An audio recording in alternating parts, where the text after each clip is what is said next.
out the coupe at the lot. Tony fuck 12, fuck SWAT. Busting all the bells out the box. I just hit a lick with the box. Had to put the stick in the box.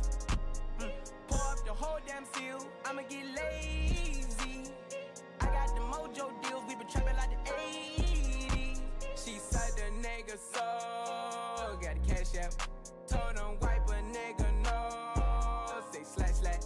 I won't never sell my soul. And I can back that. And I really wanna know where you at. I was at back, where the stash at. Cruise the city in a bulletproof Cadillac. Cause I know these niggas out there where the bag at. Gotta move smarter, gotta move harder. Nigga try to give me 5 mile water. I lay his ass down on my son, on my daughter. I had the Draco with me, Dwayne Carter. Lot of niggas out here playing, ain't ballin'. I done put my whole arm in the rim, Vince Carter. And I know Poppy get a key for the quarter. Shawty barely seen the double C's, I bought her. Got a bitch that's looking like a Leah, she a model. I got the pink slip, my whip list. Compton, I'm about to get the key to the city. Patty, light up the city. Forgetting out the coupe at the lot. Tony fuck 12, fuck SWAT. Busting all the bells out the box. I just hit a lick with the box. Had to put the stick in the box. Did I tell you about the cow flying competition I was in last week? You did not. Yeah, the stakes were high.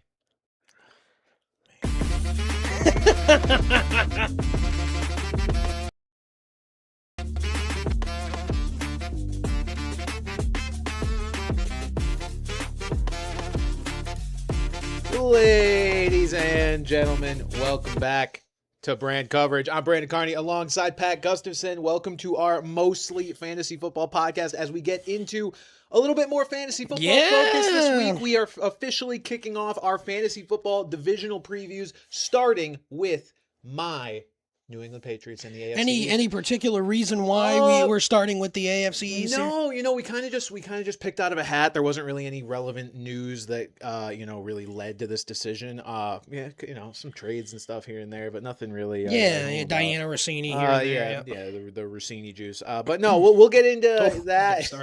We'll get into that and plenty more in this show. But let's not bury the lead here. Shit hit the fan in the NFL. On a random June 1st, wonderful Monday morning.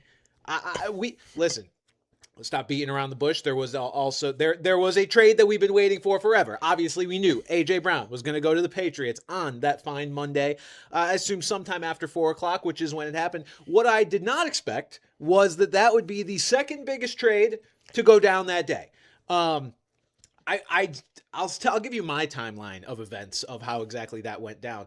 I was looking at just social media and stuff, seeing when to expect the A.J. Brown deal to go down, and I stumbled across this video talking about like other potential post June 1st deals that could go down. Brandon Ayuk. Was Myles Garrett on there? His name was mentioned briefly, okay. And I was like, that's odd. Wait. I think this summarizes everything up pretty well.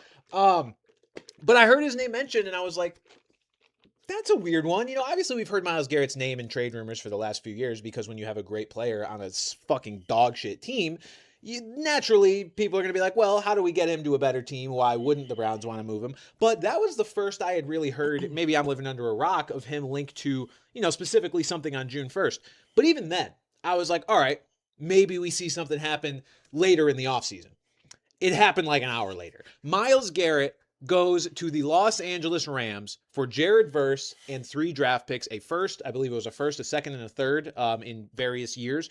What the fuck is really my main reaction. It's not often you can look at a deal and say, arguably, if not definitively, the best player in the entire league got traded. So. Yeah. But that's what happened here. That's what happened here, and it's so funny because I feel like we've expected this for so long with just him being on the Browns and them being terrible and him obviously wanting to win, but then them giving him a huge extension, him agreeing to that, them signing him to that, it seemed like it was long-term, but for someone like Myles Garrett, he is that good where it does not matter how much you're paying him.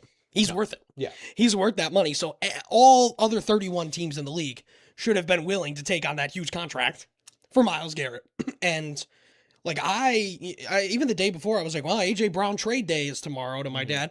And then it was just like, what the fuck? Yeah, not A.J. Brown, not yet. I mean, so, a few hours later, but I think there are several immediate takeaways from this. Obviously, holy shit. I can't recall a time in the NFL where a team like was this all in as the Rams are. You know, getting Trent McDuffie, now getting Myles Garrett, in addition to already having Matthew Stafford, Devontae Adams. You know, a lot of guys that didn't come up through the organization. You know, if they feel like this was like, explain this in baseball terms. It feels like the Dodgers, but they're doing it ethically. Right. Well, that's the thing. It's so hard to build a super team in the NFL, and that's what's happening here. Like, you've got this team going out and getting these superstars, you know, over the course of multiple off seasons. Obviously, this one being the most impactful, getting both Trent McDuffie and Myles Garrett in the course of a few months. Not to mention the free agent acquisitions, guys like Jalen Watson. But it's just, this isn't usually possible for an NFL team to just go and get this many guys through trade, through free agency, to build just this absolute juggernaut of Avengers, of all pros on both sides of the ball. I mean, you now have a Rams team with the reigning MVP in Matthew Stafford, Puka Nacua, who, while he didn't win it, was very much in the conversation for Offensive Player of the Year and was first-team All-Pro. Devontae Adams, who's been All-Pro about a bajillion times throughout his career and is still as lethal of a red zone threat as you could possibly find in the league. You've got Trent McDuffie, arguably the best corner in the league. You've got Myles Garrett, who just won Defensive Player of the Year and broke the sack record. And before we dive into who, you know, the specific, maybe fantasy implications of this deal as well, Aaron fucking Donald might come out of retirement to join this crew. Yeah. And that would just be the cherry on top of, you know, anything can happen in the NFL. And it's the hardest sport to predict how things are going to go based on what teams look like on paper. But that would be the cherry on top of maybe the biggest preseason Super Bowl favorite ever. I mean, you look at the Chiefs, like mid-dynasty Chiefs, mid-dynasty Patriots. Obviously, people were picking them to win Super Bowls every year, but like, this is the most stacked team, top to bottom. I was going to say, the reason why those two teams were so, you know, instant favorites was the coach-quarterback combination. You know, it was Andy Reid and Patrick Mahomes. It was Bill Belichick and Tom Brady. And with those guys, anything was possible. It didn't matter who was around them. Anything was possible. This team has everything. Yeah. And they have the reigning MVP, which is a crazy thing in this whole thing. Like, it's not like we're talking like they've got some middle-of-the-road quarterback here. They had a guy who literally won the MVP last year, and he was, 38 years old or something? He's getting up there. Let's see, Matthew Stafford. Through 40 38, touchdowns? I am good. 38, man. There's an encyclopedia. I'm good at guessing men. Oh, yeah, it's unbelievable what they've managed to put together here. And just looking at, but let's look at the deal itself real quick. Obviously, the Rams, I think we consider this an A+ for them. They acquire the best player in the league for a team trying to win a Super Bowl. They were already the Super Bowl favorites prior to this deal going down. It was by a slimmer margin, but I think a lot of people, myself included, had them as the Super Bowl favorite.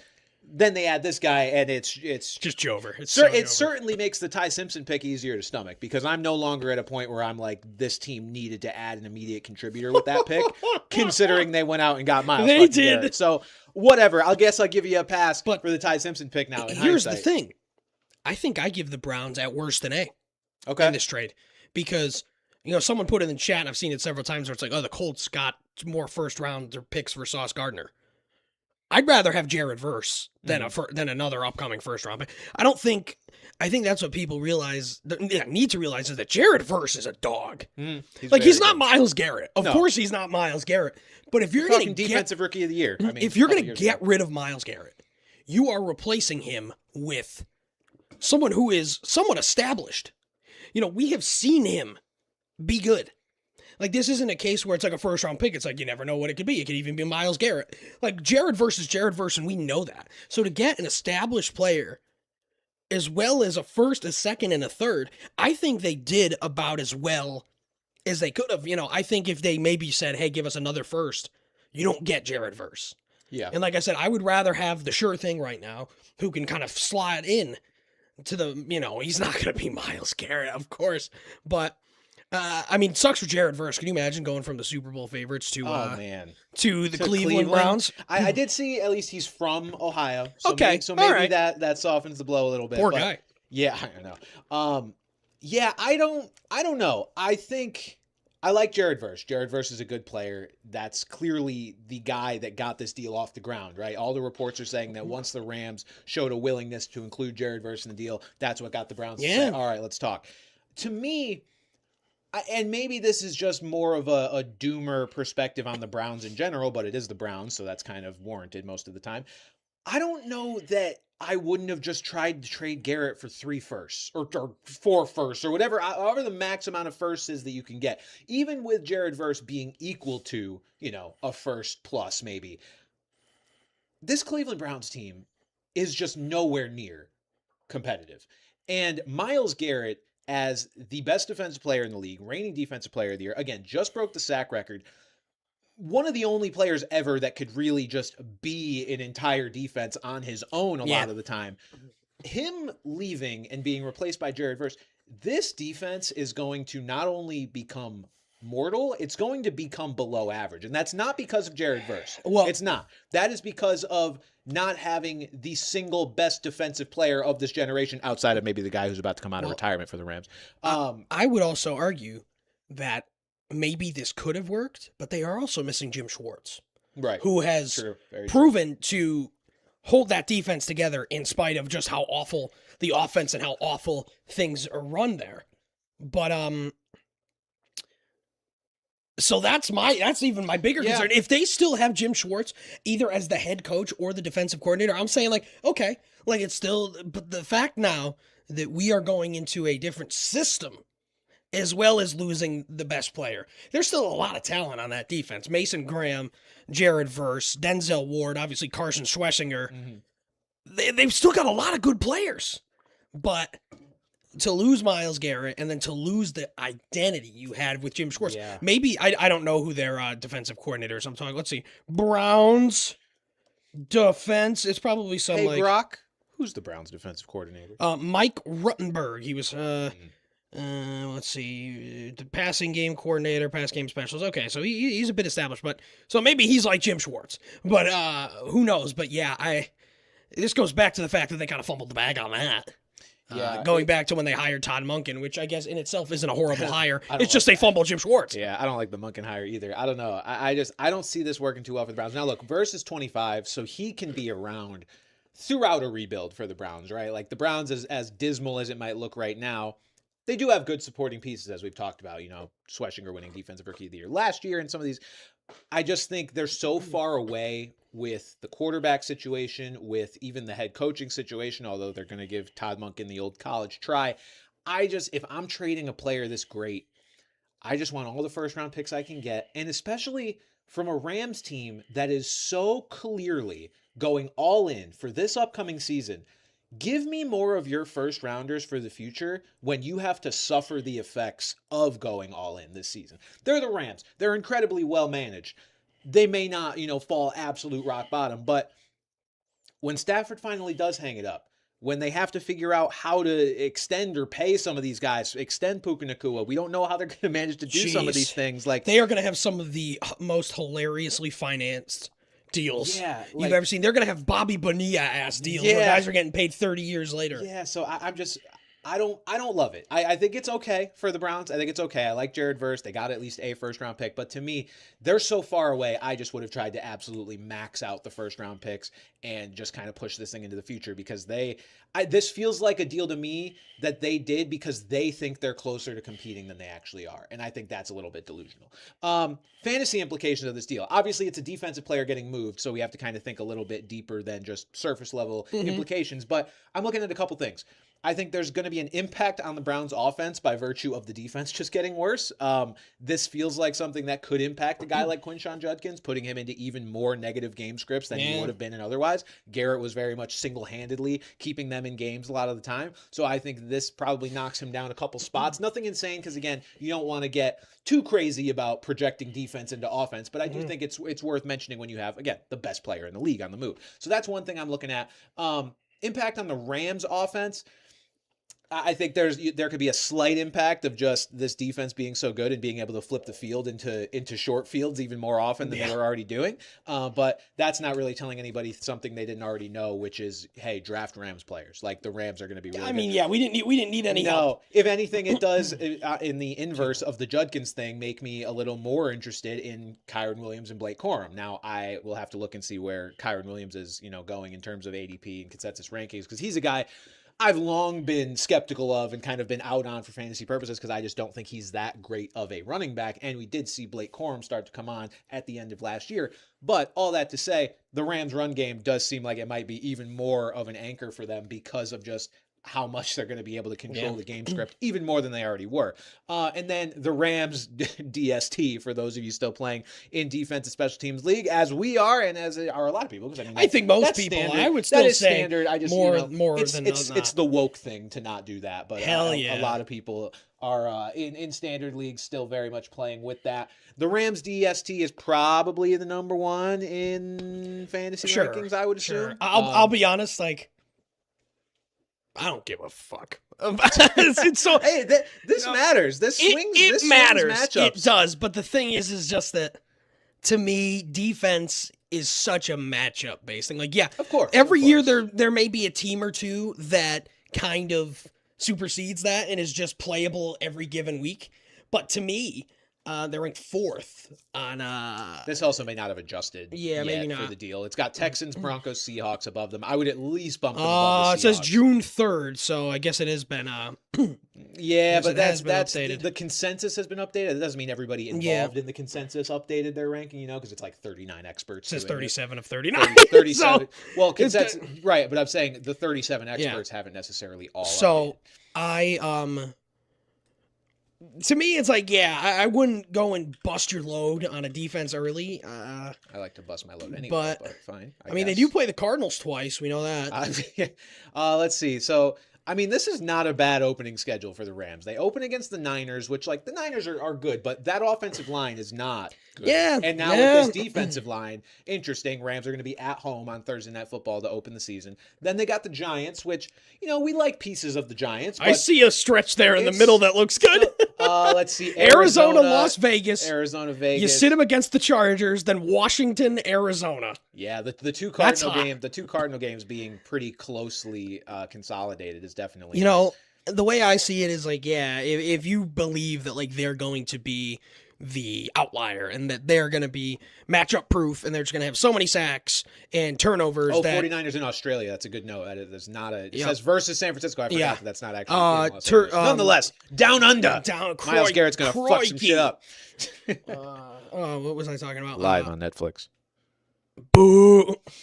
Nothing turns me into a boomer more than games being on Netflix and Peacock.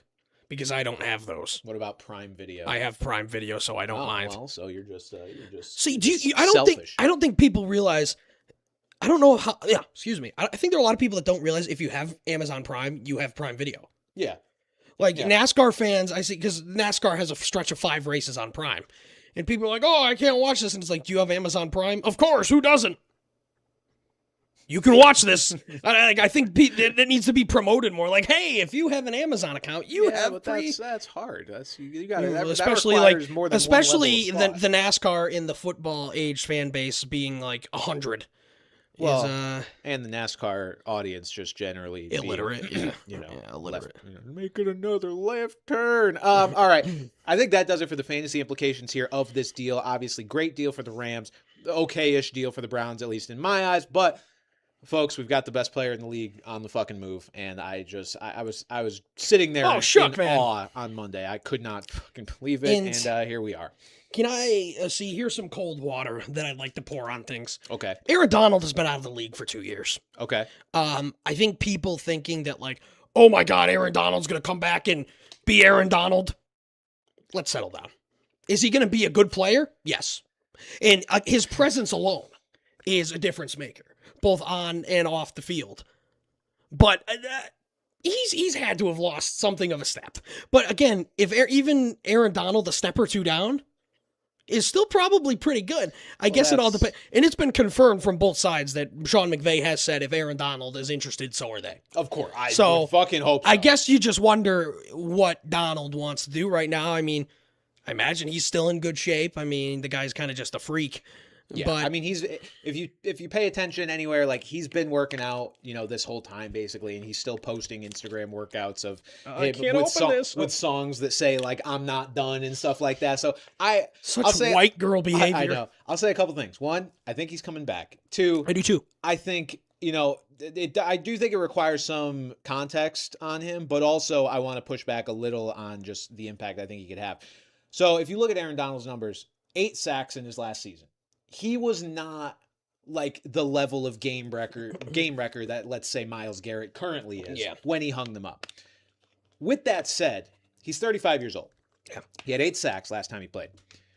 I've made this comparison a couple times now. Calais Campbell's almost 40 years old. Calais Campbell is still playing. Calais Campbell is still a decently impactful player. Myles Garrett is not just only 35 years old and still in good enough shape to play. Or excuse me, Aaron Donald. He is arguably the best athlete we've seen at his position ever in the sport. I mean, he and Myles Garrett are both in that same absolute top tier of just athleticism, freakish everything, that I think at 35 years old, now with Myles Garrett to take some attention away on these offensive lines, I would not be shocked to see this guy come off the couch and rip like 12 sacks. I wouldn't. At all. 35 is not that old. He just retired early. The thing is I guess just that, who knows, he might be on something of a snap count as well. He might be more of a rotational I think that's piece. likely. And he could still be effective as a rotational piece. Yeah. As Alex pointed out, Calais Campbell was drafted as the same year as Kevin O'Connell, the current coach of the Minnesota Vikings. Yes. So that is, that's kind of funny. What the fuck am I talking about? I don't know. Aaron Donald. First of all, people keep saying AD in the chat. And I keep thinking Anthony Davis. I'm like, what's going on? Why are we talking about Anthony Davis? Which, him being traded to the Rams, I would not be that surprised right now. Anthony Davis, yeah. And then going on IR before preseason week 1. With a hand injury. But that'll do it for the Myles Garrett trade. Obviously one of the biggest trades we've ever seen in the NFL. And the Rams are really fucking good. Another trade, shocker. A.J. Brown to the Patriots. We've got official compensation now. We can finally end that speculation because that part of it was not overly clear, although it did end up landing where we thought it probably would. 2028 first rounder, 2027 fifth rounder. Now that it's done, we can actually evaluate it fully and in good conscience. How did both teams fare in this deal? I have seen basically every reaction to this deal. I've seen people say this is a horrible overpay for the Patriots. I've seen people say it's exactly what we need. Of course, I'm coming from not an entirely unbiased point of view when it comes to this deal, but how so? I watched AJ Brown highlights once. There are a few things to me that make this just a fantastic deal for the Patriots. First of all, the cap hit's extremely low. AJ Brown is being paid this upcoming season as like the 32nd highest paid receiver in the league, and his cap hit across his deal with the Patriots is very low. He is not going to be on the books as if he is this top 10 sort of wide receiver that we know talent-wise and production-wise he is. I also think the Patriots needed a deal like this to stay competitive. For all the people that say that this was an overpay, I ask, what was the other option? Because the other option was to play hardball and say, hey, we're giving you less. Okay, great. What happens when the Eagles go out and find somebody else who's willing to give them, a little bit more? And that, to me, this was the Patriots could not go into next season without making this deal, without finding a wide receiver one somewhere. Because yes, this Patriots team made the Super Bowl last year. And no, I will not discredit that like so many of the schedule merchants say that we should just totally ignore it. But they definitely got some good breaks last year. Like, no question about it. The Patriots got some good breaks on the way to the Super Bowl. I think if you are going to reload for this upcoming year, you need to be honest with yourself of how you got that far. It was not based on an overabundance of talent. And in order to keep up with, a Broncos team who, yes, we were lucky enough to not have to face them with Bo Nix in the AFC Championship game, the Broncos added Jalen Waddle. Like, that is a whole nother dynamic to that offense. These AFC teams are getting better. They're all making these big moves. The Patriots could not go into next season with Romeo Doubs as the wide receiver one. Like, yes, Drake May had a good year with basically nobody's at wide receiver, and this was still going to be as good of a core. Well, I can't even say that. I mean, with no Diggs, it would have been a little bit different. But this was just a move to me that the Patriots had to make to keep themselves in the Super Bowl contender tier of AFC. That's the thing. You know, could they have gone into the year with Romeo Doubs and Kayshon Boutte? Sure. They showed it last year. They made the Super Bowl doing it.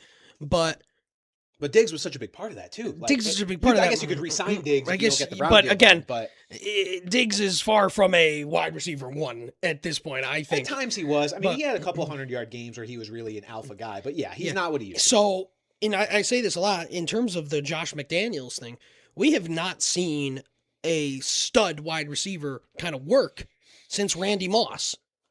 Well, because they haven't really tried. I was going to say we haven't had That's one. what I mean. Like, that's been such a Josh McDaniels, you know, the Deion Branches, the Wes Welkers, the Julian Edelmans. You know, they tried with Antonio Brown for like 15 minutes. Yeah. Like, that could have been. So, like, it's something that pointed away from me. But, no, that's okay. Pointed away from me. That's fine. I don't even need to be on camera, actually. So, you know, I'm thinking, it's like, oh, is it going to work? And it's like, why not? Why, you know, really why good wouldn't player again? We're looking with at really good quarterback. We're looking at Drake really May OC. as a great quarterback, Right. and it can still, you know, I'm way more bullish than I thought I would be when the trade happened. I'm just like, oh, you know, it's not going to work. It's Patriots, and I'm just like, why won't it work? Yeah, AJ Brown is head and shoulders above knees and toes. anyone else, any other pass catchers on that team. There is no Devontae Smith to command a strong share of the targets. Yeah. This is AJ Brown's team. And Drake May's a great quarterback. AJ Brown's a great wide receiver who's probably going to be happy now. Yeah. Happy now the enemy speaks kindly and holds a knife, player. And but yeah. So I am, you know, we'll talk about in our AFC East preview kind of where he's ranked, where he's going.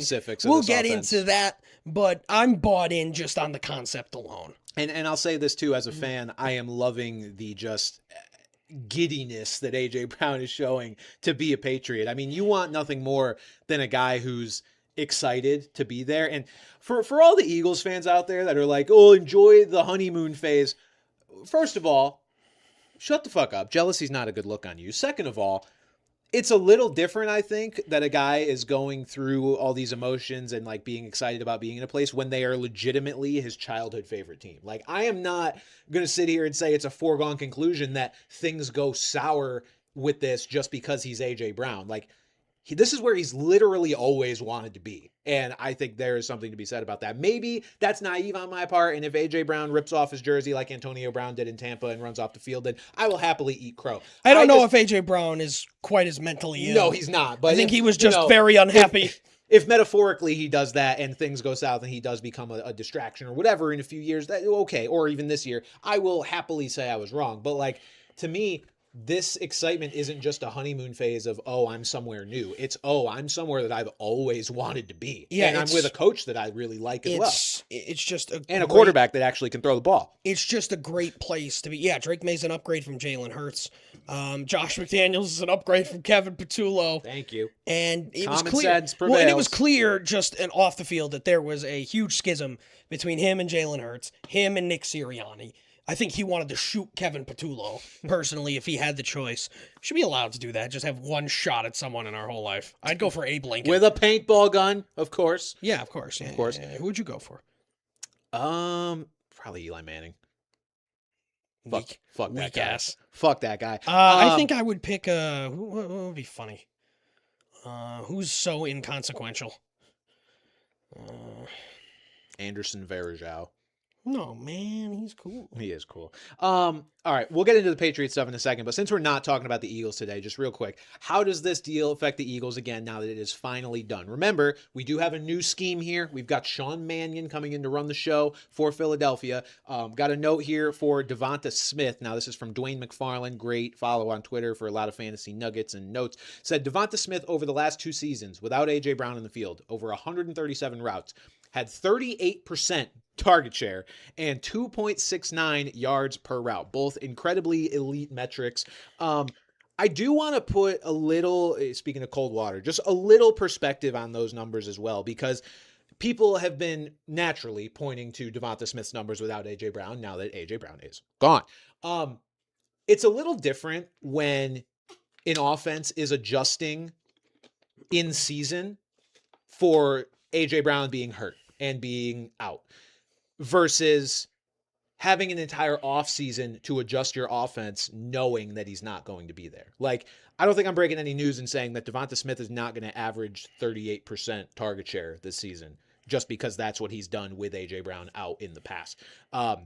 This is a team that has had time to prepare, I mean, for months, even though this deal only just became official, for what life would be like post A.J. Brown.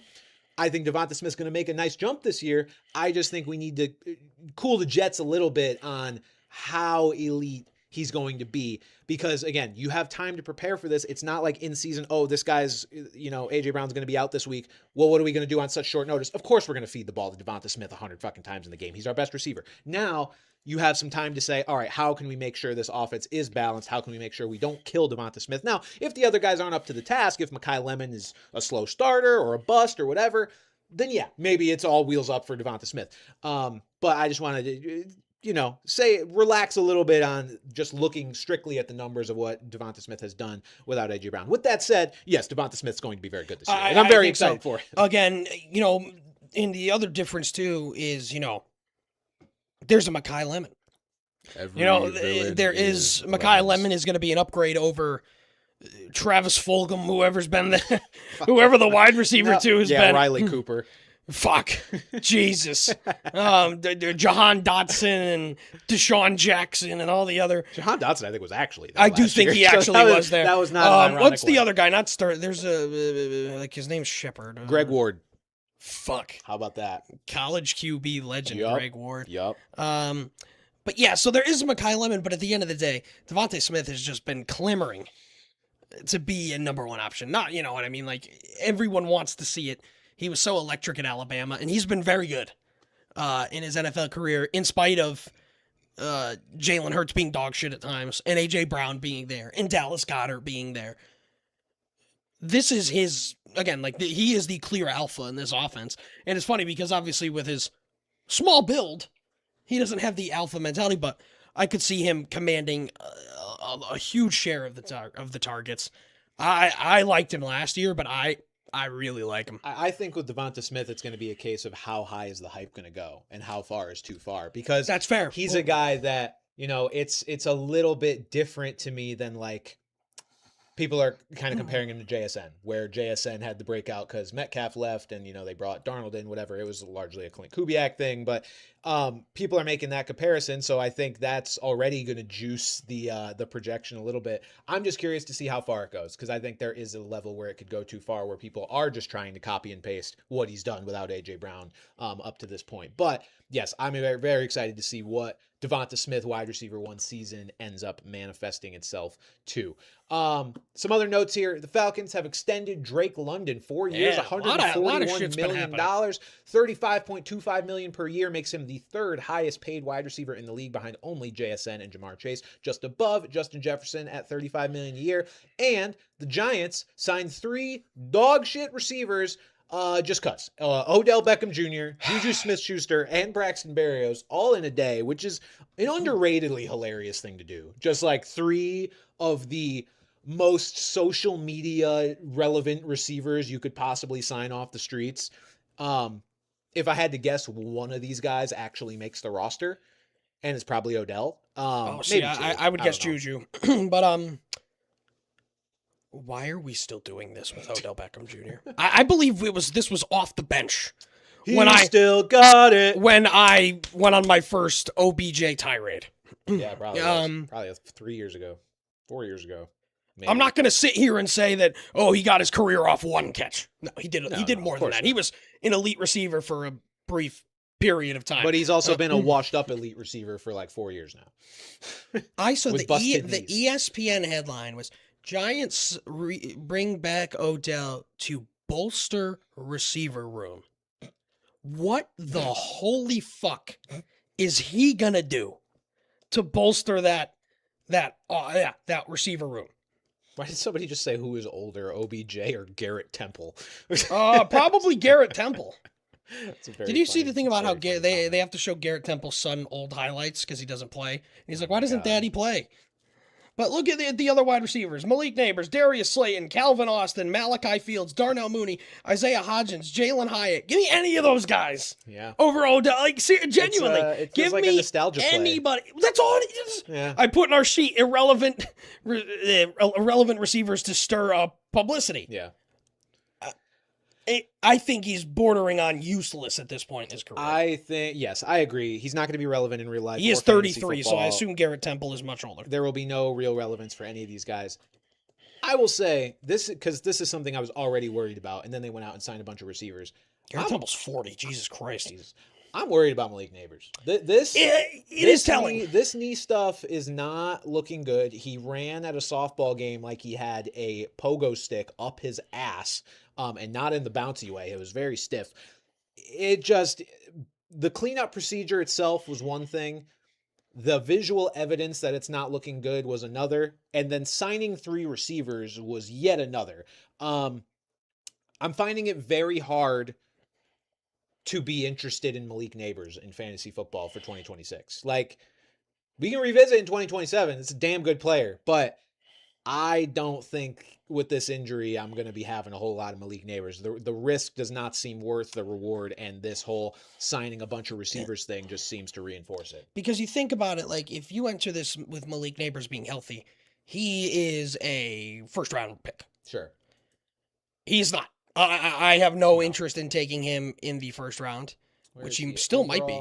23. Right now he's gone down to and he's trending down. The injury has but the thing is taken its toll.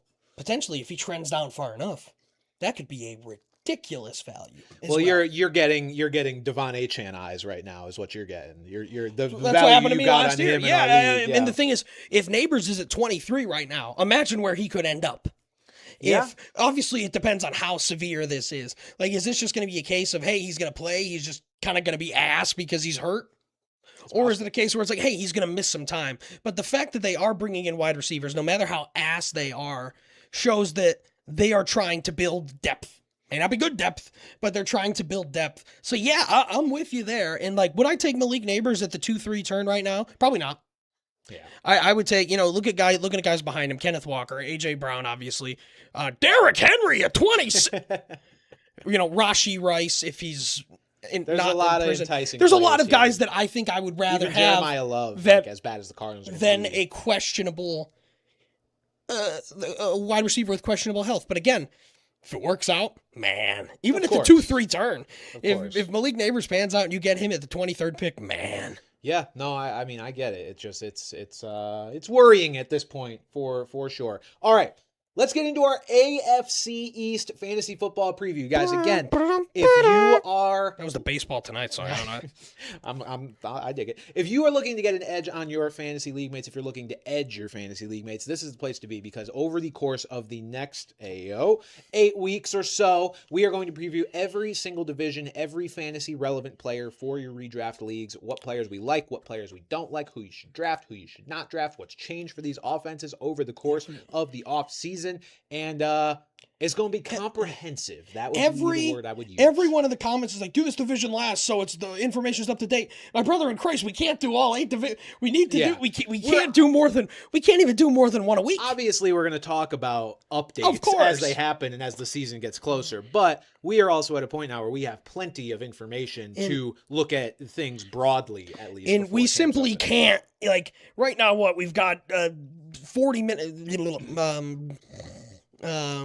50 minutes left of the show. We're probably going to talk about this for most of that. Oh, yeah, we can't do 2 divisions and one thing, so we have to start this early. So sorry if, in 8 weeks from now. Everything that matters anyway. That's the thing. Travion Henderson decides to be the clear-cut RB1, we will revisit this. If he's getting all the first-team touches and carries and stuff, it's not going to happen. But, anything that's relevant, we will go over. It's just, this is a broad look at just generally how you should be approaching the players from these divisions. So we might as well start with the team at hand we were already discussing. Yes. The New England Patriots, which... everyone's favorite football team. Of course. Super Bowl losers. Don't forget that. Super Bowl participants. More fair. than That's fair. More than 30 other teams can say. That is very much true. So, Drake May. Drake May is Go the on. QB2, only behind another quarterback that we will talk about very shortly. Malik Willis. Geno Smith. Really? Both gross. Brady Cook, whoever that is. So AI I think generated this is quarterback. difficult because obviously Drake May is going to be very good. This feels like a wait and see quarterback year. Yes. Again, if you go for broke and take a guy like Josh Allen, I think if you're going to go this early, you take Josh Allen instead of Drake May just because of the rushing upside is just incomprehensible. And Drake May does have some rushing upside. We just haven't really seen it yet. Yeah. And I don't think that's something they really want him to do necessarily. It's capable. He can scamper in. It helped last year. But we're also talking last year a guy that was taken in the 10th round at times. You know, his whole thing last year, too, was that, hey, we like this kid, and the value is absurd.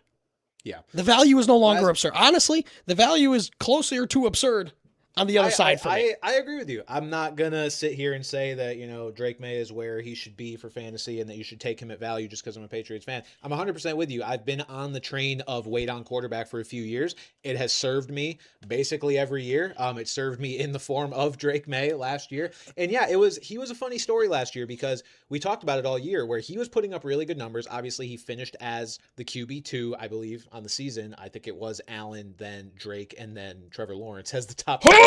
I know. Weird year. But, you know, we thought Drake would be good, and he was good, but not necessarily for the fantasy reasons that we expected. He only had 4 rushing touchdowns all season. He only exceeded 50 rushing yards.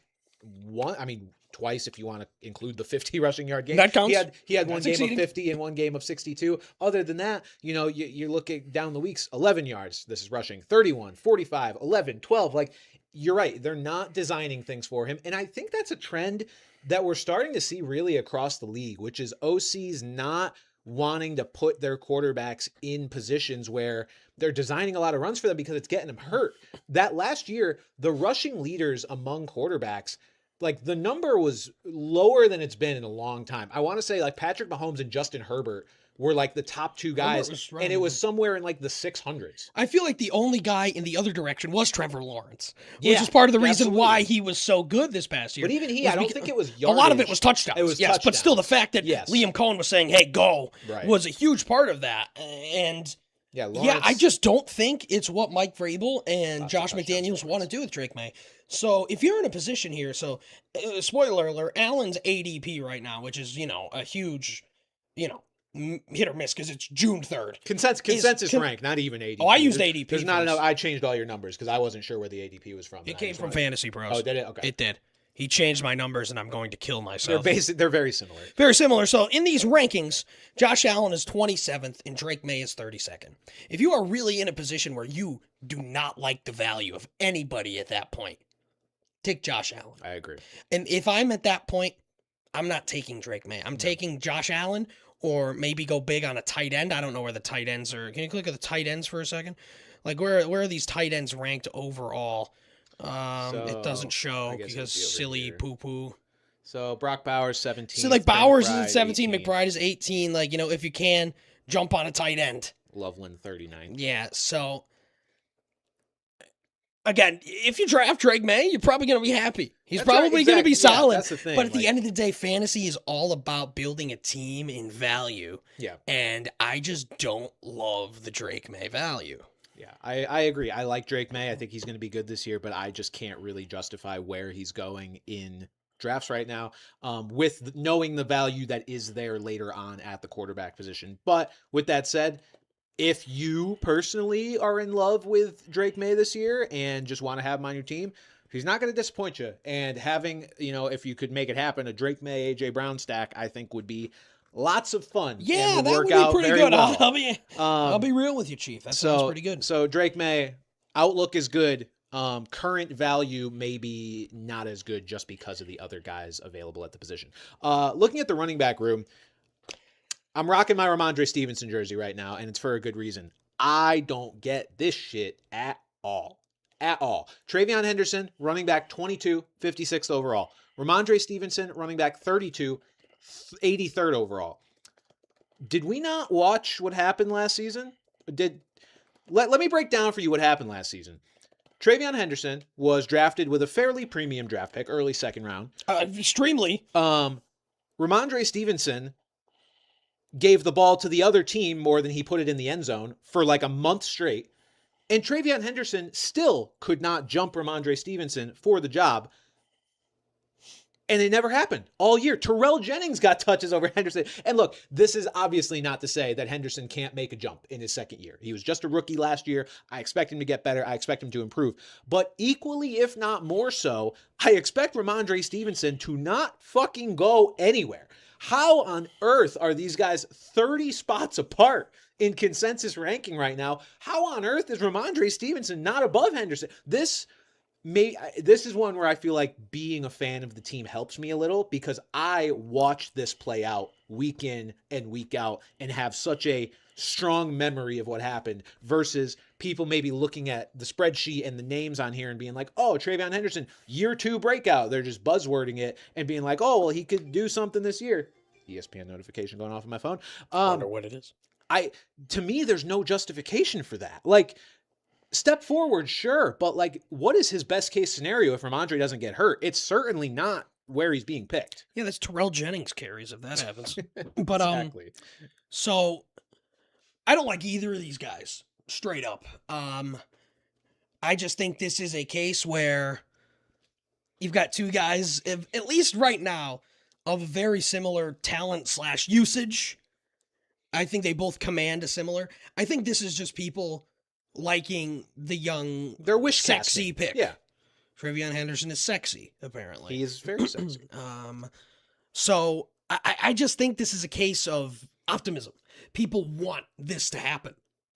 Yeah. But you look at the numbers from last year. To me, there's just no It happened to Henderson had a few huge weeks. I remember that Thursday night game against the Jets where he like entirely popped off in the first half alone. You want to know what this feels exactly like to me? The Marvin Harrison conversation from last year, where I sat here and said, hey, what changed? What's going to change for Marvin to be good this year if he wasn't good last year? The answer was nothing, and he wasn't good. And Michael Wilson became much better than him. And Trey McBride, obviously. Is Yeah. Still Trey McBride. So I just, until something changes here, like, we're also talking about a head coach in Mike Vrabel who hates TreVeyon Henderson. Well, whatever. For whatever reason, one reason or another, suppressed a Derrick Henry breakout for years in favor of Dion Lewis. Like, Tajay Spears. Derrick Henry took years to break out, and that was basically a very similar situation to this. So I just don't see it. I like TreVeyon still as a long-term asset. You know, Ramondre Stevenson, running backs can get injured and fall off and get tread on the tires very quickly.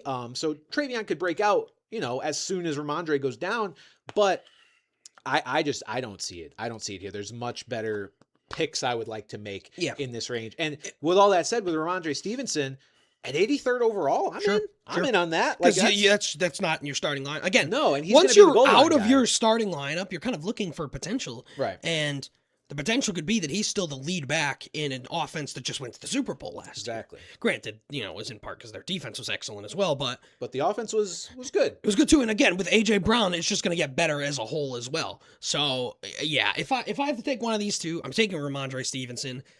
If I don't have to take either of them, I'm not going to do it. This just feels like whoever's doing these rankings or making these picks just didn't watch what happened last year. And that's put my Michael Brantley card in my man boob. Oh yeah, I'm rocking the Nick Castellano. Not only am I rocking it, it's Mike Brantley. Cause get it? It's a mic on a mic. This won't focus on the card, but nonetheless, you have to trust us. Yeah, Mike Brantley, microphone Xavier. Brantley I may never put this headset on again. What? And there's a deep drive to the left. Oh. I was like, wait, what headset? Shit, you went too far back in the reference. Okay, that's the backfield there. Now on to the main event here. We've got the wide receiving core led by newly acquired A.J. Brown. Yeah! Wide receiver 12, 25th overall. Delicious value. I dig it. In my opinion, at least as of right now, because you look at the narrative with A.J. Brown, right? Why was he unhappy in Philadelphia? Well, he wasn't getting enough targets, or he wasn't getting enough quality targets. If that's going to be the reason that he leaves a team, and he is being willingly acquired by a team that knows he was unhappy at his last location because of A, quantity, and B, quality of targets, what do you think they're going to try to make sure he gets this year? Quantity and quality of targets. Does he have a quarterback that's going to make that possible? He sure fucking does. Does he have an offensive coordinator who's not a complete and utter moron? He sure does. Does he have any real receiving competition in this room? No. No, he does not. Hit the breaking news button. Oh, we got to hit the breaking. There's a warrant out for Brandon Ayuk's arrest from the time he drove 100 by Levi Stadium, it appears. Misdemeanor exhibition of speed. So, yes, I guess he's been arrested, but doesn't seem like anything massive. But nonetheless, just yet another... He ain't playing again, is he? Yet another feather in his Yankee Doodle ass cap, which is full of feathers. Because he is for the birds. All right, back to A.J. Brown here, former Bird. 25th overall just seems fantastic. I mean, he's going behind right now, or at least ranked behind George Pickens, Chris Olave, Malik Neighbors, Kenneth Walker, then it's A.J. Brown, then you've got Derrick Henry, Josh Allen, Rashee Rice. I tweeted earlier today that fantasy football, you can dive into the analytics and the deep stuff all you want. At the end of the day, drafting on vibes might be your best bet. To me, this is a draft on vibes, and it's not. I'm sure the analytics support it too, but I just think all of the logic is there for this guy to have a huge year. Why would he not? He's a guy who has proven to be a great talent. Now, like I said, head and shoulders above the rest of these bozos in this pass catching room that we'll talk about. With a great quarterback. Also, the Ayuk thing coming right after we mentioned Nick Castellanos and the drive to left field is incredible, by the way. Just, wow. That man has witch powers. I don't understand. That is crazy. Continue. I have not much more else to add about A.J. Brown. I like the area, but at the same time, I also feel it's appropriate.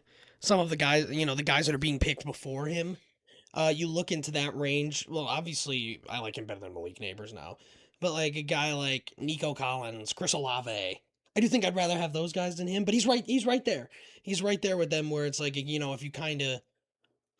let's put it this way. I would be happy with A.J. Brown being my wide receiver 1 on my fantasy team. And getting that at 25th overall is pretty nice. Exactly. Considering you we have draft positions now, don't we? Are we picking 5 and 6? Yeah. Pat and I do officially have our draft positions for our league now at 5th and 6th overall. We're going to be It's going to be Cuck City. It's going to be hardcore Cuck Literally City. Last year we were just like, we were further picks apart. And we were just like workshopping each of our picks with each other. We're not doing that this year. I'm going to be across the yard. I will not telescope. be. Yeah, I'll be in the fucking hot tub if you need me.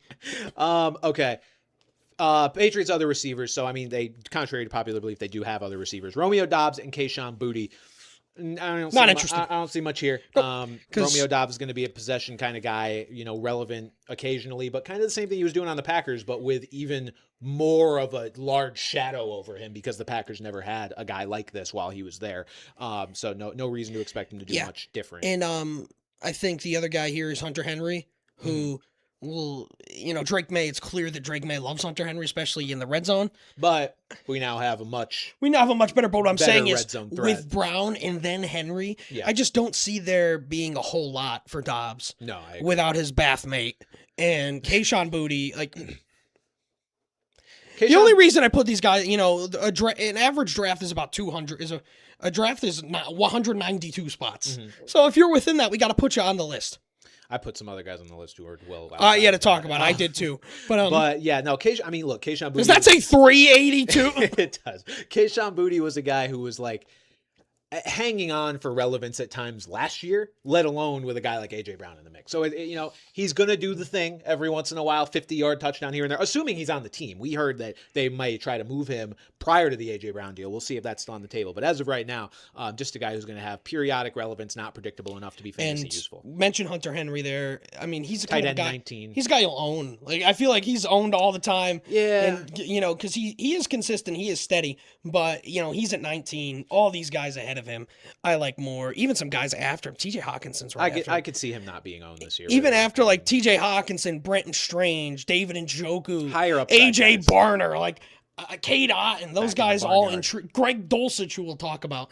All of these Don't guys. get me fucking started on Craig Dulcich. There's a reason I put him on the thing with him being outside the top. Oh, baby. So, but yeah.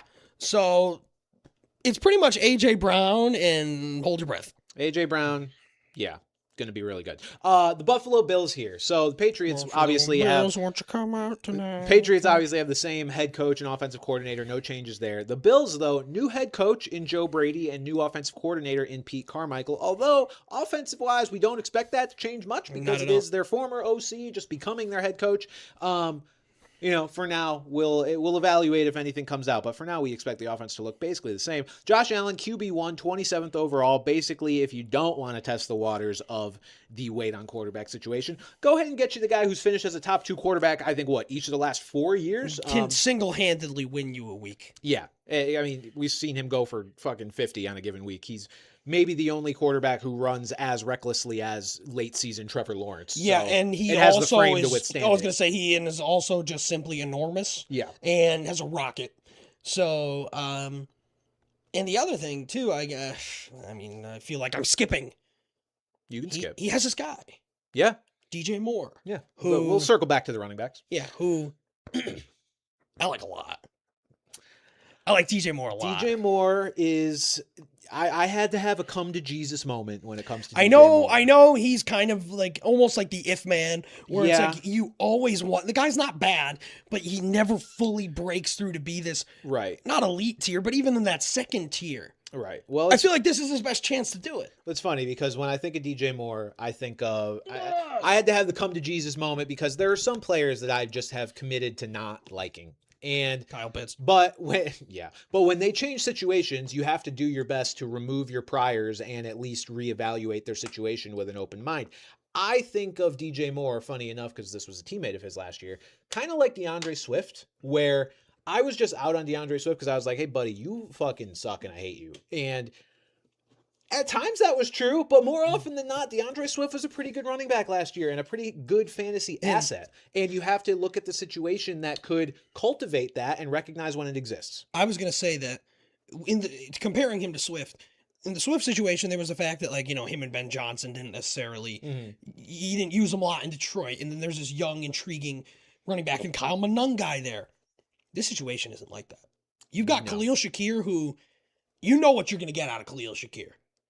He's going to catch 6 passes a game. For 60 That's what yards. I mean. And then Keon Coleman, who is bad, and the GM hates him.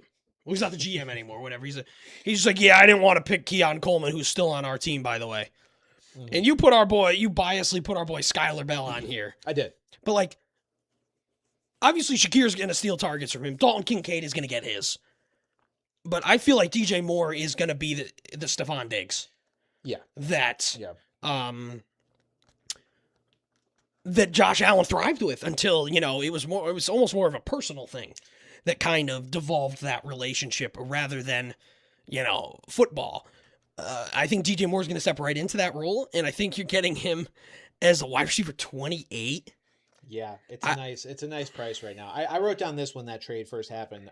Bills traded a second rounder for DJ Moore. I look at this offense as he's either going to become the clear number 1 target in a Josh Allen offense, which is bust a fucking nut level of player to own, or it's going to continue to be an everybody kind of eats but no one really eats offense where Josh Allen and James Cook are the only fantasy viable pieces on a weekly basis. You have to pick which side of that coin you fall on. And as much as I haven't liked DJ Moore a lot throughout his career, I fall on the side of him having a career year. Feels icky because I've hated him for so long, but this is one of those moves that, again, follow the vibes of the situation, right? With A.J. Brown, he's leaving a team because he didn't get enough targets and didn't like how he was used. You assume that means this new team is going to know well enough to use him, especially for a coach he's played for and having a quarterback upgrade. DJ Moore is the guy the Bills went out and got because they realized that their receivers were not good enough. Yeah. And they did not add a single other guy except Skylar Bell. In the 5th round of the draft? Yeah. So this is everything says that they want and kind of need this to work.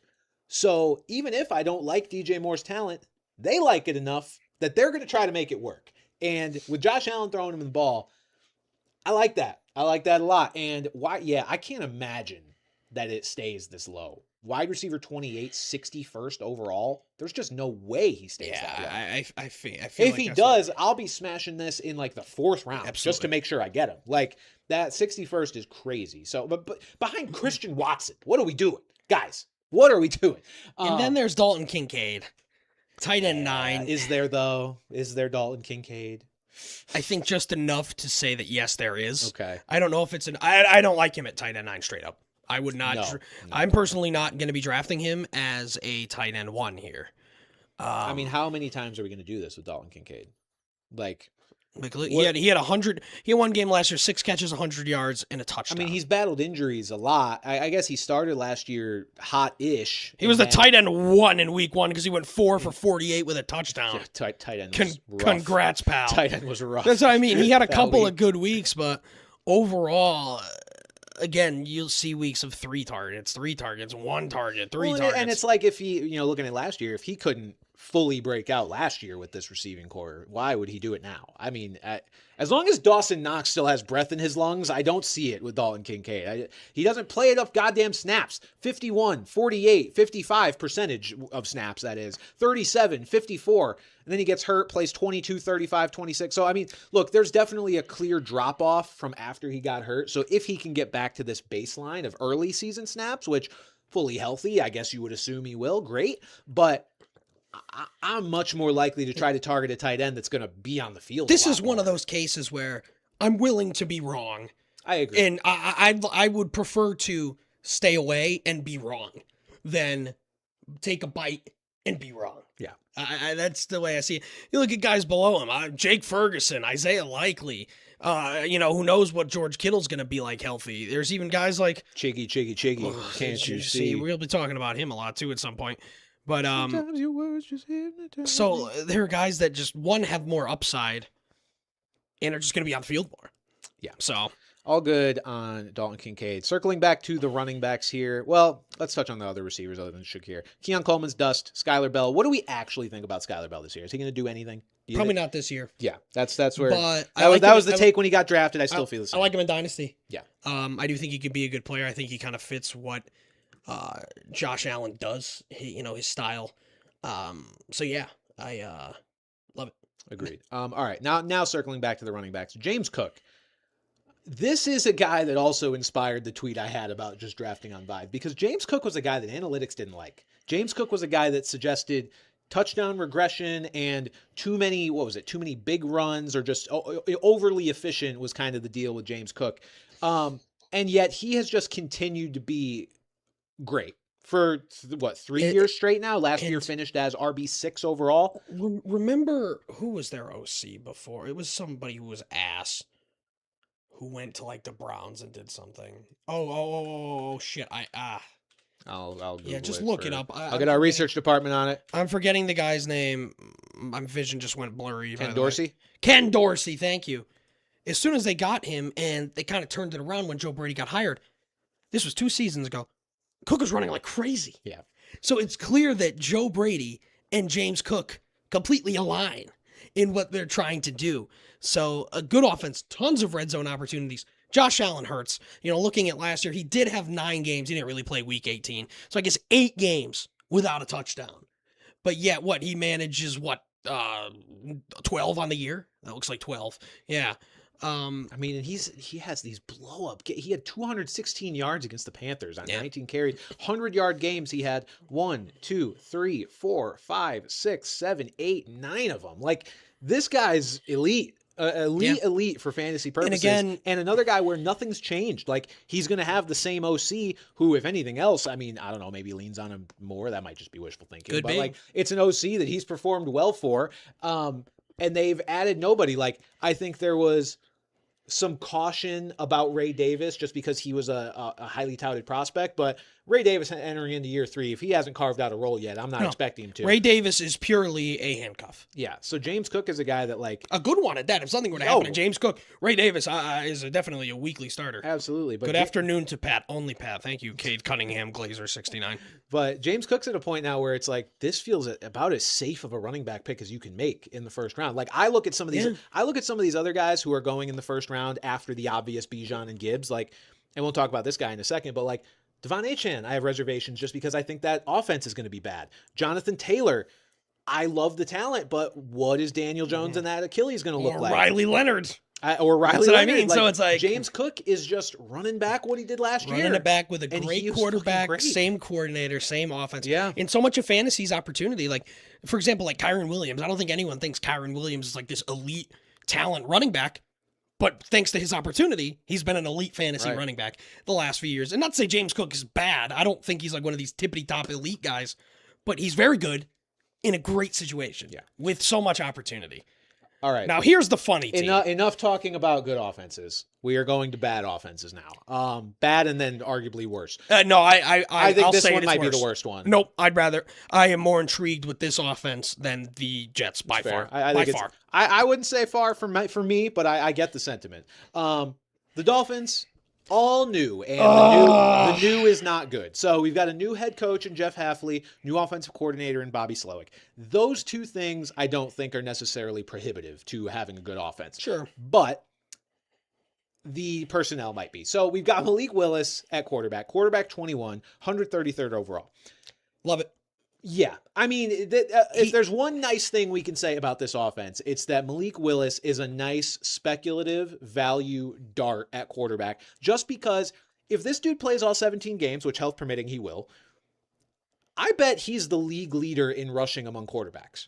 Whatever number that is. I mean, looking at if last year it was Mahomes and Herbert, granted, Jaden Daniels and Lamar Jackson were both missed a lot of time. So maybe this is, jumping the gun a little bit, but Malik Willis is a guy that I think he may just have to run so much that I was going to say he might be running, or he might be running for his life, or he might be running to the local hospital. That's what I'm saying. After he gets hit, but I could see him being the quarterback leader in rushing, which is going to have rushing value. Upside is so when you're drafting quarterbacks this deep down, you're looking for upside, and again, there's no more upside than rushing. If you're a quarterback, and like you said, Malik Willis, I almost called him Malik Davis. Who is that? That's a player. That's a player. Running back, or at least was Cowboys last year. I don't know. But and Malik Willis is that might have some of the most potential to be a running quarterback. Again, it just comes down to the personnel, and the personnel could sway you one way or another. Blondie reference about Devon Achane. You can look at it and say, "Holy shit." This guy is the only person worth a damn on this offense. They are going to feed him like we've never seen before. Or this offense is going to be so shit that they can't get anything going, and it significantly inhibits what Devon Achane does. And I think I'd like to lean on the former, that this could be just ridiculous, and he could... If we're sitting here at the end of the season and Devon Achane is the RB1 overall, I would not be shocked. I think he has that kind of upside, but he has that big question mark. And going, at 5th, RB5, 12 overall, I think that number will probably go up a little bit, a late first round. There might be other guys in that area that just don't have this significant of a question mark. In order for Devon Achane to finish as the RB1 overall and have that kind of upside, the Dolphins would have to have a season like what the Colts did in the first half of last year. Not saying they have to go borderline undefeated, but saying they have to buck the assumption that they are going to be one of the worst teams in the league. Because that's what we thought largely about the Colts heading into last year. Daniel Jones was a clown. Daniel Jones was not a guy who was supposed to be able to do anything. And then suddenly that offense is not just good, but great. And that allows Jonathan Taylor to be a game breaker at the running back position. Now, with all of that said, the Colts actually had talent at the receiver position. Excuse me. That opens some things up. and maybe makes it a little more likely for that offense to do what it did and surprise and shock the world versus this. Pat, how does this how are we sitting here in week 8 and the Dolphins are 6-2? That is there any path to that happening? And so that is where I struggle with the Achane stuff. The thing is like bit. We haven't seen this Jeff Hafley, Bobby Slowick thing before, right? So we have nothing to really base it off. And last time we saw Bobby Slowick, Joe Mixon was one of the best running backs in fantasy football with the Texans. Like that was a very, very good offense. Achane has the talent, but the thing is that Mike McDaniel loved that guy. Mike McDaniel loved that guy, and so did Tua. He was Tua's, oh shit, here comes all the defenders, someone take the ball. And it would be Devon Achane. And again, especially with passes, my God. But the talent is there, no question about it. So Alex posed, gun to your head, who is the wide receiver one? You're only allowed to pick a wide receiver. Yeah, so I mean, I think we are definitely going to talk about that, and I mean, we might as well now, because that's why I included these guys who are in the 300s in ADP, because somebody could emerge. It's a total mess. Like, there's no front runner for who the actual wide receiver one's going to be. So let me just list off the Dolphins receiving room to you guys and where they're all going in drafts right now. So you've got the highest drafted one right now is Malik Washington. Ew! Wide receiver 85, 230 overall. Chris Bell, wide receiver 88, 240 overall. Ooh. Caleb Douglas, wide receiver 124, 346 overall. Jalen Tolbert, wide receiver 126, 349 overall. And Kevin Coleman Jr., wide receiver 136, 380 Name's too overall. close to Keon Coleman. Ew! And then one more just for fun. Don't even say it. Tutu Atwell. He's listed as a starter among the above the last 3 guys. I don't care if he's listed as president of the United States. Probably do a better job. Tutu Atwell, wide receiver 138, 382nd overall. So, see, the thing is these guys are all free. Right. That's the thing, is that you don't have to look at it based on value. These guys are all the same value. These guys are all free at the end of your draft, if you so choose. And the thing is, at the end of a draft, I'll probably be taking a swing on one of them in a lot of my leagues, because you never know. If I'm taking a swing, I want to say Chris Bell, but I'm worried when he comes back from the injury, he's not just going to go right in. I might see him more of a 2027 kind of guy. If he doesn't, Pat says ew if he just saw Gordon Hayward's injured leg next to a pineapple pizza. I prefer his injured leg to pineapple pizza, genuinely. You're a hater. It's delicious. Oh, fuck off. Bran also likes pee and poo-poo on his, whatever. Yeah, baby, but yeah. I want to say Chris Bell, and I think if it weren't for the injury, I would, or if the injury was suffered earlier and he had a bit of he's doing some stuff in OTAs and whatnot, but again, just the thought that he's going to jump right back in off a torn ACL on a team that's probably going to be terrible, and they're probably not going to rush it. So right now, and in that case, I might say Caleb Douglas, just because again another rookie. Malik Washington and Jalen Tolbert are just so ass. I'll take Tolbert. Okay, he's the most established. I'll take Tolbert. Of and this bunch. The reason being, look, Malik Washington. Mike Tolbert? Malik Washington as the highest drafted one here is funny because he's the only one I'm totally out on. And that's interesting. And that's because last year, he was the only one that had this opportunity last year and did nothing with it. Malik Washington operated as this team's top target for several weeks and never really did anything of note with it. I am not going to expect him to do that. New regime, sure, but he's had this chance before and he didn't take advantage of it. I don't expect him to. I don't think he's good enough. Jalen Tolbert has had flashes with the Cowboys. He's had times where he's been pretty solid. He's just playing behind CeeDee Lamb and was he on? I think he was on the team last year, so he would have been playing behind George Pickens as well. And Ryan Flournoy. I don't want to pick any of these guys right now. I think it's worth monitoring in camp and throwing a dart at whatever guy just seems like the hottest name because look, what's the term? Ambiguity breeds opportunity. Absolutely. It does. Absolutely. Somebody's got to be the wide receiver one for this team, even if it's the worst offense in football. That can at least be a flexible player at times. So right now I'll say Jalen Tolbert. And here's subject to change for any of these rookies. I don't think Tutu Atwell is probably going to be the guy. Here's the thing. I am absolutely baffled at Greg Dulcich's ranking. Me too. I don't think think this the is world's going ready. to fly. I think this is going to be the camp darling in the sense that it's going to be like Malik me all Willis hot and loves Greg Dulcich. We've already heard it speculated that he could be operated as like the number one target in this offense. And that is I'm erect. I am shocked that he is not even close to being drafted. Yeah. 310 overall. Tight end 39. 39.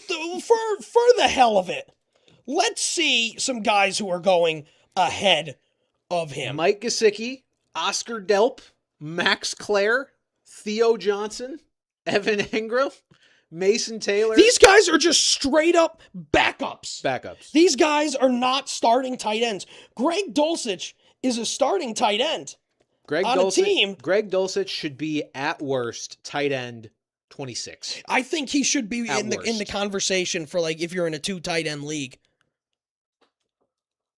I am just baffled by this.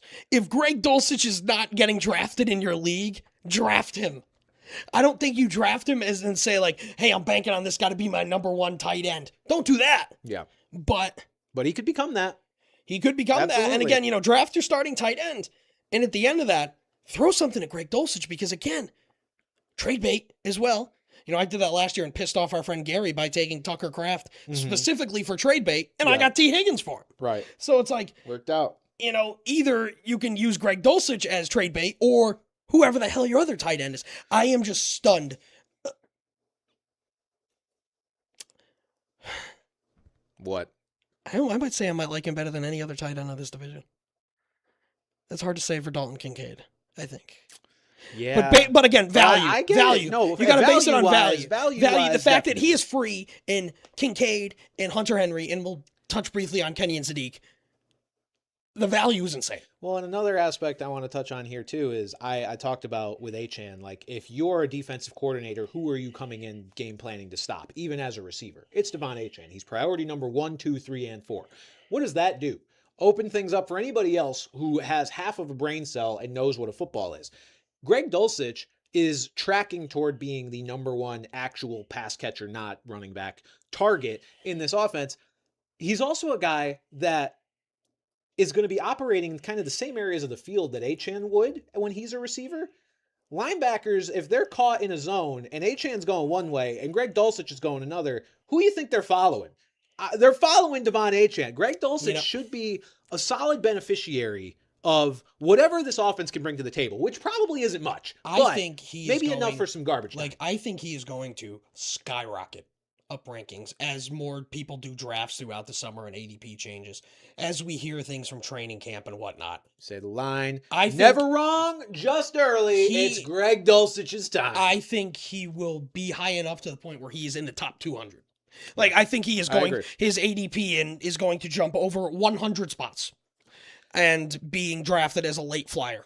No question. Could see that for sure. All right. The New York Jets finishing things out with the Jets. Same head coach against everyone's better judgment, but new offensive coordinator. I love Aaron Glenn. I feel so bad. New offensive coordinator in Frank Reich. The Third Reich, baby. Oh, I thought that was going to be, the music. No. Why do you have that pre-saved? Geno Smith, quarterback 28. No. Who's behind him? We're just... what starters are they deeming him better than? Starters behind Geno Smith. Mendoza. I get that. Mendoza, Penix. Rodgers maybe hasn't adjusted for him coming back yet. And two. And that it's all just the quarterback. Shador. It's all the quarterback battles that we don't know. Okay, I guess that is fair in the sense that Geno is the definitive starting quarterback. Yeah. Obviously, no. If Mendoza's the starter, I like him better. If Rodgers is better. I like him better than Shador, I think. I'll say. I think I'll give Geno over Shador. But you're not drafting Geno Smith, even in a 2-quarterback league, even in a 4-quarterback league. I'm not drafting Geno Smith. I'm drafting Brady Cook before I draft Geno Smith. Drafting, and unfortunately, Josh Johnson. I have dropped my Vaseline. Oh. Also, what were we talking about? The Jets. The problem is we've seen a lot of times where there are quarterbacks that are objectively not good. Hello, Tua. But the thing is how do they elevate the weapons around them? Watching the Raiders last year, I have zero confidence in Geno Smith, in a Frank Reich offense, to elevate these players enough. I am basically out on, there's really two guys worth a damn here. Mm-hmm. And I am out on those guys at their current ADP. Especially Garrett Wilson, who, again, I had him last year, and he was very good before he got hurt 100 times. I think I like Breece Hall a little more just because, it's running back, not nearly as affected by the quarterback. I can't take Garrett Wilson as my wide receiver 17 and DJ Moore's wide receiver 28.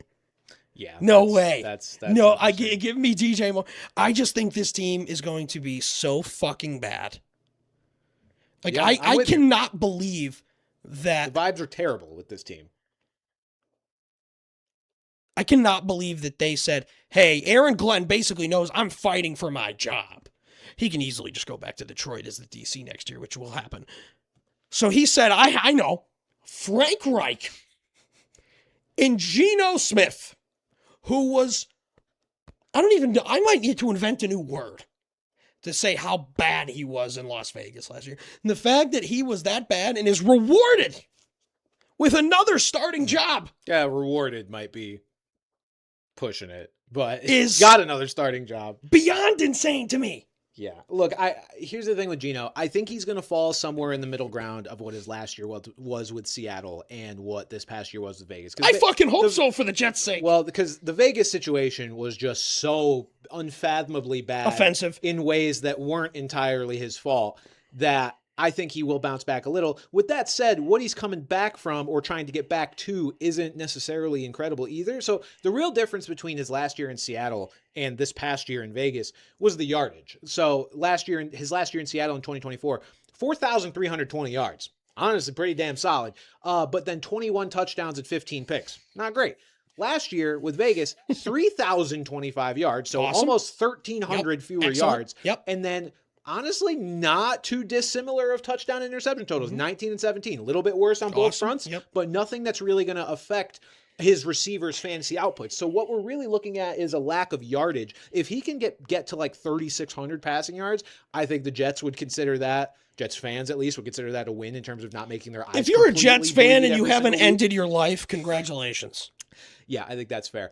I think Geno can do enough to make Garrett Wilson okay. But okay, but again, for wide receiver 17, for me, no, sir. Yeah, if he were to fall a bit, sure. It's Garrett Wilson's tough for me because I hate the vibes on this team. Again, this is a vibes-based drafting thing where I'm probably avoiding all Jets because of what we're talking about. Like, I just think it's great. We'll talk a little bit more about Breece Hall, but but Garrett Wilson had Justin Fields and whoever the fuck last year. He was doing well. And he was good at the start of the year before he got hurt. And then came back and got hurt in the first game back. Yeah, he was a top 12 receiver in 4 of his first 5 games and then got hurt. Talent's undeniable. And that was with a quarterback who wasn't that good either. So Night the might. I am sleeping on Geno. Sleeping, snoozing. Suddenly snoozing. I could see Garrett Wilson being okay. Look, but guys he's being drafted near, think I'd rather have Zay. I would definitely rather have Ladd. Would rather have Devontae. Rather have Devontae Adams. Rather have Terry McLaurin. Would rather have Igbokwe. Would rather have Jalen Waddle. Would rather have Luther Burden. Yeah. And we'll probably stop here around Jamison Williams. Yeah. So I think I'm with you. I feel like at best he should be being drafted as I like DJ Moore better than him as well. He's also below him. Agree. Well, I don't want to proclaim Alec Pierce yet because we don't know the quarterback situation. I think Carnell Tate has a chance there as well. Why is Christian Watson wide receiver 27? They just have no receivers, but that seems a little rich for my blood. Dear God. Yeah, so look, if we're borderline out on Garrett Wilson, at least at cost, I think we're definitely out on Omar Cooper Jr., wide receiver 60, 159th overall, and Adonai Mitchell, wide receiver 66, 170th overall. D. Mitchell had some fun moments last year, but you bring in Omar Cooper to kind of say, hey, rain on that parade. No more of that. And then Kenyon Sadiq at tight end 22, 173 overall. I'm all good. Mason Taylor, sorry, my friend. I will always I will always love you. We've mentioned Jalen Waddle's name a couple times. I keep forgetting to do this. I have it on here, so Oh, hell yeah. Jets run game, Breece Hall and Braylon Allen, I guess. So Breece Hall signed an extension. He's going to be here for the long haul. In rankings, he finds himself directly behind Kyron Williams, Josh Jacobs, Jeremiah Love, and directly ahead of Javonte Williams, Travis Etienne, and Bucky Irving. It's hard to get excited about him. It is. I think I like those guys in that range. Like, look at these numbers last year. This is borderline vomit. Offensive. But no, he was outside the top 40. Well, he was 40 once. 3 of the last 4 weeks of the season. Somehow finished as RB17 overall. I guess just because well, I mean, he had that RB3 week, and he played every game. You play every game that's going to do that. At the end of the day, availability is good. Let's see. Computer, show me points per game. Hold on, I gotta. Okay, I'm not enjoying this anymore. Running back. All right. Here's the running backs in points per game. This might include some randoms, but 1, 2, 3, 4, 5, 6, 7, 8, 9, 10, 11, 12, 13, 14, 15, 16, 17, 18, 19. Okay, 20. RB20 in points per game. So a little behind the RB17, but not that much. Yeah, I mean, look, if you can get Breece Hall as your late RB2, cool. He's going as RB16. That is higher than that. I don't like that. That's where I'm at with Breece Hall. Hopefully you have Jets fans in your league. Hello, Kyle. That is a good point. So yeah, I think the Jets offense, look, it's just really hard to get behind it. This is one where, like we said, I think we'd rather miss out and be wrong if things happen to break right for the Frank Reich, Geno Smith, New York Jets. And I fully am embracing and aware of the irony of, like, this is exactly how I was talking about the Colts last year, and anything can happen because this is the NFL. But at the end of the day, you got to pick your side. And my side is that this is the Jets. And as much as we may have whiffed on what the Colts ended up being last year, the Colts are at least not a pitiful franchise over the course of the last 2 decades. The Jets are.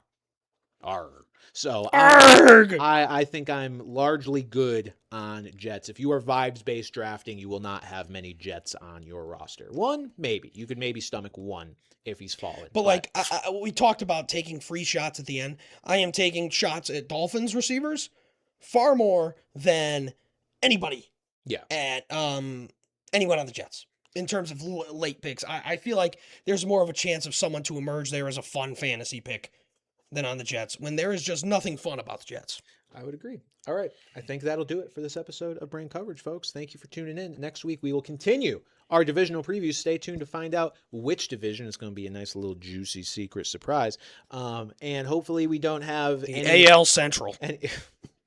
Munetaka Murakami is really good. Pulled a hammy. Oh, did he? He's on the IL, yeah. Oh, damn. Hopefully we don't have any more greatest player in the league getting traded, but from now until then, because I don't think my heart can handle that. But for this episode, guys, we are out. Thank you for tuning in. We appreciate you, and we will catch you next time. For Pat Gustafson, I'm Brandon Carney. Adios. Bye. All right, no more outro music. We have to answer questions. Oh, God, didn't mean to do that. You just opened the most irrelevant page to us right now. All righty, so let's see. First donation we had was from Master Andrew, $4.99. I blame Bran for the Miles trade. The NFL saw his vid where he called Miles the Wemby of the NFL and decided to put him on a popular brand like LA. Fair. If the NFL needed my input to know that Myles Garrett was good enough to warrant being in a good market, then I don't know what to tell them. They may be brain dead. I wish I was brain dead. Random Guy Talks 365 with $4.99 said, I think bootleg football put it most aptly. The Avengers just traded for Thanos. Yeah. I don't know what that means, but it sounds good. You can't be that out of touch. I know Thanos is the big guy, you know, like the tough guy. Yeah, and you know what the Avengers are. They're a group of Avengers, I imagine. They're the superheroes. So the superheroes traded for the guy arguably more powerful than they are. Oh, okay. This guy. Okay. Dense for no reason. Fucking just physically and mentally. Intentionally dense. Yes, I am. Metalhead with $5 said, if I had $1 for every time the Rams traded a first-round pick named Jared to a bad North team with a new head coach for a yeah, all right, Jared Goff, Jared Verse, blah, blah, blah. Which is weird that it happened twice. Playing that. Why are you Marge? I was trying to be Dr. Doofenshmirtz. Okay, yeah, I guess that's pretty close. Barry the Plantable. Well, is there any Perrys in the NFL? There's no Perrys, right? No, it's such a Perry weird name. Fuel, former Giants interim coach like 20 years ago. There should be more Perrys. Perry's is a great name. Stankmaster 99 with $5. Prove it. Prove it. Said this Garrett trade is one of the biggest in NFL history. The Rams might actually have a chance of beating the Dolphins in the Super Bowl this year. You know, they might just have a shot of taking down. But in terms of like significance, like you mighty said, Malik of Willis. the Super Bowl favorites going and getting the best player in the league, yeah, like yes, the significance, honestly, it might be one of the biggest trades in NFL. I mean, I'm history. trying to think of like off the top of my head what trades are bigger in the moment. Like I guess Herschel Walker, they traded an entire draft. yeah, for him. I mean, I remember like the Russ trade at the time was crazy.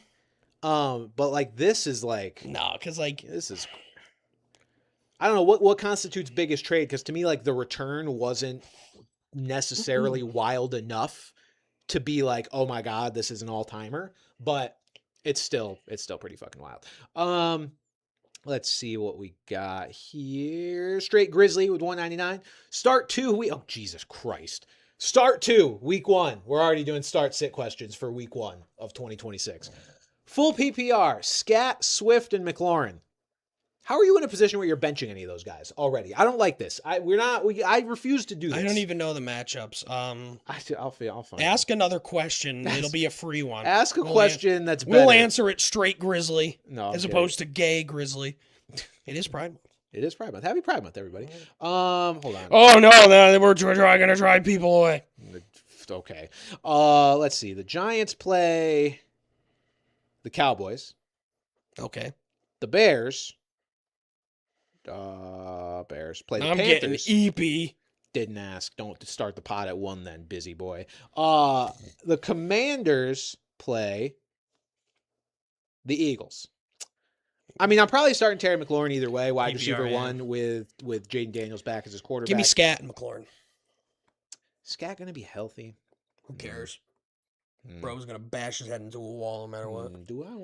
Do I want DeAndre Swift or Cam Scatterboo? I'll take DeAndre Swift. Kick it to the King with 199. She's scatting on my boo until I'm McLaurin. Kick it to the King with 199. Said those AJ Brown kid AI photos ? I like it. It shows a dedication to the team and a passion rivaled by like no other.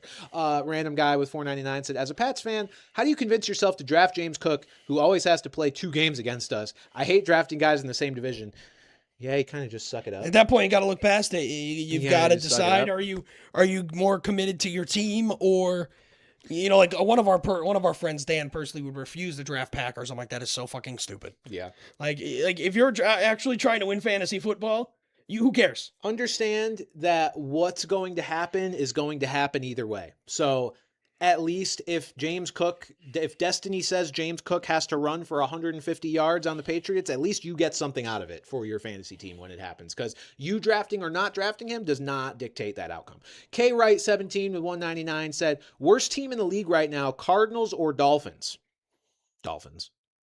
I was gonna say Cardinals. Really? Mm-hmm. I think the Dolphins just have way less talent. The Dolphins have Achane. I have an answer. The New York Football Jets.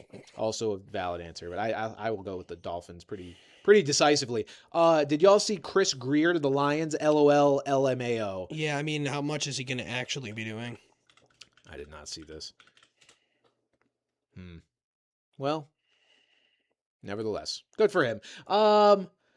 Let's see. Knight the Might. We've reached this portion with $5. Said, don't sleep on Geno. Raiders had the worst O-line in the league last year, and with Bowers out, had little options. Jets have a better roster. Pat is sleeping, snoring, eeping, hard body, and I agree with Pat. No, I already said I think Geno's going to be better than he was last year. That's just still not very good. Is kind of the idea here.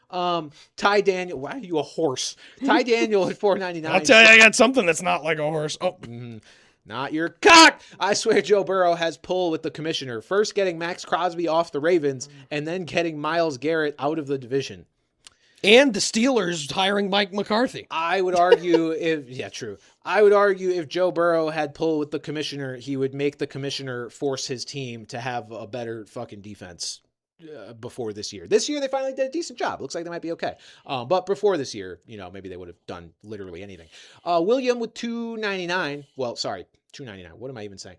$2 Canadian Said great trade for both the Browns and the Rams. I agree. I agree too. Oh boy, here we go. And Howie Nelson with $4.99 said, I have the number 10 overall pick, last in the draft order in my fantasy league. Who should I be drafting? I love Devon Achane in that range. Yeah, I don't know if he's going to fall this far, but if people are hesitant on 12. If people are hesitant on Justin Jefferson, I like Justin Jefferson. I've seen him going anywhere from 5 on to like 12 or so. Excuse me. Let's see who else is going around the turn. Jefferson, we just talked a lot about James Cook. We just talked about James Cook. I mean, I think him at 10 is a slam dunk. If you could be at the turn and get Justin Jefferson and James Cook. Well, yeah. We'll have to see how other things shake out because like if you're going to be picking at the 3-4 turn when like either running backs or receivers will be plentiful, I have no problem with doubling up. Obviously the prevailing thought is like, oh, it's a great place to get 1-1, which could very well be true. But again, I think it's going to be a matter of looking at how the other rounds shake up. It looks like the receivers are pretty juicy. That's what I'm saying. So, like, if you could say draft Jonathan Taylor and Devon Achane and then go and get, like, Lad McConkey and Zay Flowers at the next turn.